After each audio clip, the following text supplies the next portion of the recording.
They soared like a plastic meteor straight into the sun and had a company-wide meltdown. Here's why Funko dumped $30 million of toys in a landfill and where they're going next.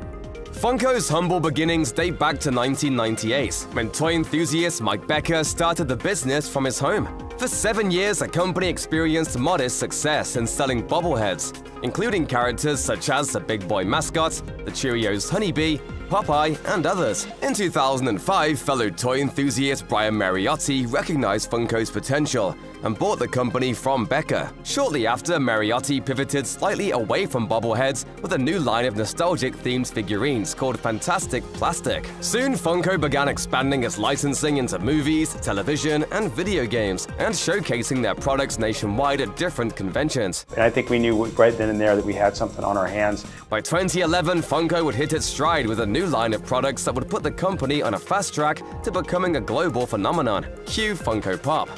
Funko's Pop vinyl line popped up on the scene as early as 2010, when Brian Mariotti debuted the prototype at the 2010 San Diego Comic-Con. Originally named Funko Force 2.0, the line featured characters from the DC universe, including Green Lantern, Batgirl, and 2 versions of Batman. 1 year later, with some slight design adjustments, they were introduced at the New York Toy Fair as Funko Pops. Funko Pop stood out with their large, square heads, disproportionately small bodies, round pupilless eyes, and traditionally no mouth. Although certain variants included this feature, despite their toy-like appearance, Funko Pop's driving consumers were adults rather than children. Unlike traditional action figures or bobbleheads, Funko Pop was the first of its kind to offer something new, leaving no franchise untapped. He's like a friend that'll never leave you because you turned into a zombie. The Pop line has since expanded to include other merchandise, such as apparel, plushies, and keychains. As time progressed, the Funko company as a whole only continued to evolve.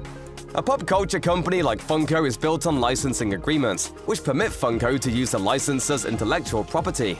Since the company's inception, its licenses have grown to include more than 1,000 different properties from some of the biggest names in pop culture and entertainment. These properties range from movies, TV, and video games to anime, sports, and music, allowing Funko to produce thousands of characters, if not tens of thousands, in multiple variants. Although franchises such as Star Wars and Harry Potter are some of their best-selling products, Brian Mariotti assures License Global that Funko wasn't interested in only producing figures that made the most money. He said, "We're going to drive development based on the characters that mean the most to us. We want to represent the brands as best as we can. And that doesn't mean cherry-picking the main characters and not doing the tertiary characters." Is it stupid to live by a code, to have honor? Big words for a little man. Yeah. In an era of sequels and remakes and the luxury of built-in fandoms, it seemed only natural that Funko could stand the test of time.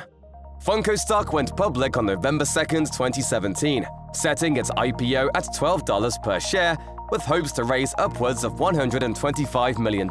Their first-day return made headlines, but not for the reasons one would want. Despite pricing lower than expected, Funko shares dropped 41.1%, closing at a meager $7.07. Their stock launch was dubbed the worst first-day return for an IPO in 17 years. But this bump in the road wasn't enough to deter the company. Brian Mariotti explained to GeekWire, "I told our employees no matter what happens, whether the stock goes up or the stock goes down, it's kind of irrelevant because we haven't changed anything that we said we are going to do in the future or what we are currently doing now." Less than a year later, Funko stock resurged by exceeding its original $12 pricing. Now that's a pop. Pop, pop! Oh, no. Business was on the rise. In addition to selling straight to the consumer, Funko expanded to big box retailers as well as smaller local shops nationwide. In 2019, Funko opened its biggest storefront in Los Angeles. In their press release, Funko promised, "The 40,000 square foot Hollywood location will be brimming with highly shareable social media moments, including life-size Funko statues and immersive sets inspired by some of the biggest pop culture fandoms." Funko reached $1 billion in sales in 2021, a 58% increase from the year before.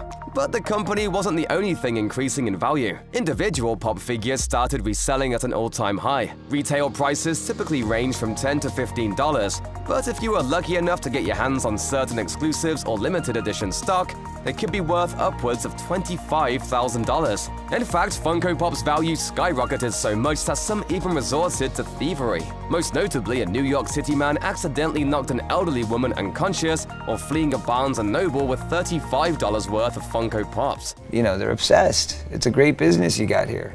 At this point, many considered their collections as investments. According to NASDAQ, the top 3 most valuable Funko Pops in 2022 included Alex from A Clockwork Orange, Freddy Funko as Venom, and Metallic Stan Lee. And in May 2022, the largest resale in Funko history took place in Glendale, California, where a man purchased a rare golden Willy Wonka set accompanied by a golden ticket for $100,000. As far as Funko Pop consumers go, there are 2 types who make up the majority of Funko sales. There are the dedicated collectors who never miss a release and display their vast array of prized possessions for all to see. And the other is a casual buyer who only picks up specific Funko Pop characters from their favorite franchises. No matter which category a consumer falls under, you're no more or less part of the Funko community. The online community expands further outside the company, with collectors posting their own content online centered around Funko. YouTube creators engage with fellow fans by showcasing their collections, product unboxings, and keeping subscribers up to date on Funko news. Funko Pop groups sell, trade, and share on Facebook, but nothing compares to the magic felt when hundreds of Funko fanatics gather in person at conventions and events. Debuting exclusive lines and interacting with the community has enabled Funko to carve out a significant space at conventions, such as Comic-Con, Fan Expo, Star Wars Celebration, and E3. Hulkamania's running wild! Brother! I can't. Although Funko has gained a loyal following, fans aren't afraid to speak up against unfavorable choices made by the company. Take, for example, Funko's venture into NFTs. In 2021, Funko announced its entry into the NFT market and was met with a poor response. As one Reddit user wrote, "They've shown they don't really understand the NFT market and have just seen it as an opportunity to increase the bottom line dramatically." More criticism followed after Funko released a Bob Ross NFT, going against the artist's wishes of wanting to avoid using his likeness for profit. NFT scandals didn't mark the end of Funko's controversies. Fans were surprised when Funko released a dead Laura Palmer figure from Twin Peaks. A Change.org petition was even created to ban the character. More recently, Funko came under fire for supposedly whitewashing the character Prince Naveen from The Princess and the Frog. The company Twitter account deleted the original image and released a follow-up statement which said, "Our previous post showed an image of the Naveen Funko Pop. That is not true to the product, which is accurately shown here." Still, this wouldn't be the company's first offense in this area, with similar accusations leveled at it in the past. These controversies combined have been enough to cause some distrust in the company. What was once considered a key selling point for Funko became its greatest flaw. As far as Funko is concerned, the company is in the business of creating something for everyone. Not only are there thousands of characters to choose from, but there's also a long list of variants for each character. Chase variants offer an alternative version of a character, including anything from an outfit change to a glow-in-the-dark appearance. Flocked variants replace a vinyl texture with a soft, fuzzy one. Diamond variants add a shimmer of glitter to characters. The list continues with chrome, metallic, and blacklight variants. Comedian and television host Conan O'Brien had 34 variants alone. Yeah, otherwise known as Conan without coffee and makeup. Perhaps it became too much. When Funko's third quarter report for 2022 was released, the company revealed that there was an issue involving a surplus in inventory. To make matters worse, chains were delaying or canceling orders. Overall, the third quarter of 2022 reported a 39% decline in net income from the previous year. In an attempt to push out more supply, more and more Funko products began popping up in discount stores and hitting clearance shelves. Still, the worst was yet to come. Funko's fourth quarter report for 2022 proved just how detrimental the damage had become. Brian Mariotti revealed in a conference call, "A combination of macro factors and Funko-specific issues have disrupted our financial and operating performance to an unacceptable degree. One of these factors was the exponential cost of housing excess inventory. Part of the company's solution made shocking headlines. Since attempting to sell off the inventory at a discounted price wasn't cutting it, Funko instead made the decision to dump at least $30 million worth of product into a landfill." So where are we now? In a garbage truck on the way to the dump.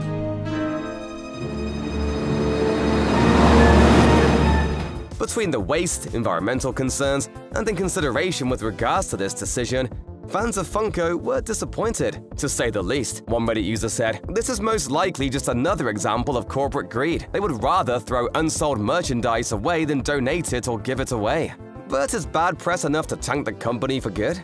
While all of this was going on, Funko stock continued to drop after a drastic fall following 2022's third quarter earnings. Nasdaq reported that the stock dropped a whopping 59.3%. Funko's downfall became a numbers game, with the company on the losing end. It's extra surprising, too, given that Funko reported better than expected revenue in the latest quarter. Comparing 2021 and 2022's fourth quarter reports, net sales decreased by 1%, while net income decreased by a staggering 368%. However, the company kept up an optimistic front, writing in the report, Funko is highly focused on identifying and addressing opportunities for improvement. However, these initiatives will take several quarters in some cases, and as a result, we expect sequential improvements throughout the year as our initiatives take hold. What exactly does all this mean for the future of Funko? Many factors come into play when analyzing what went wrong between 2021's record-breaking profits and the shortcomings of the second half of 2022. When comparing Funko to other collectibles that eventually faded into obscurity, such as Beanie Babies, the pattern becomes more clear. Commonality and similarity are slowly hurting Funko's collectible brand. As Funko tries to cater to everyone by creating Funko Pops for everything under the pop culture sun, the only value comes from consumers buying at retail price. During the height of the COVID pandemic, people clung to entertainment and hobbies for comfort. Funko products weren't exactly new, but their vitality drew in an excited new crowd. However, as time went on, that excitement diminished slightly. Of course, this doesn't mean no one is buying Funko products. There was still a 29% increase in net sales for the full fiscal year of 2022, compared to 2021. So if Funko can sort out its supply issues and bring a new level of excitement back to the collector community, there could still be hope for the future.